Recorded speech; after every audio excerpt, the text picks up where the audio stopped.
Imwe mu nkuru ikomeje gushimisha abatari bake kumva nkoranyambaga hano mu Rwanda nuko mu ijoro ryakeye mu gitaramo Ruti Joel yakoreraga muri Ballroom mu nyubako ya Palais Royal muri Leta Zunze Ubumwe za Amerika. Uwitwa Badrama ngo yaje mu icyo gitaramo rero ngo asohorwa ngo ibirenge bidakora hasi. Nta muntu wanga igihugu cye ntawubaho, ariko kubera iki wavuga mu gihugu cyawe ukabigicika?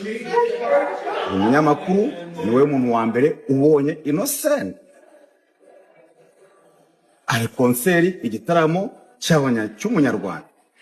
Ruti Joel nabonye igitaramo nk'abandi, bawumaje igitaramo nk'abandi, ndaflyinga all the way, nagenze state zigera murenye uyu munsi ko navuye Phoenix njya Denver, mva Denver nza Michigan, mvuye Michigan fata imodoka na timu yanjye ngeze ahangaha kwinjira mu gitaramo ibaye urayibonye. Oh my God, actually Nimba bitakubaye wakwicara kabibwiraho. No, ndikujya ngo ntabwo ntuje.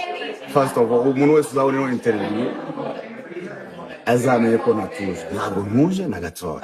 Ibaze ngo umutipe amamagarije nk'igisambo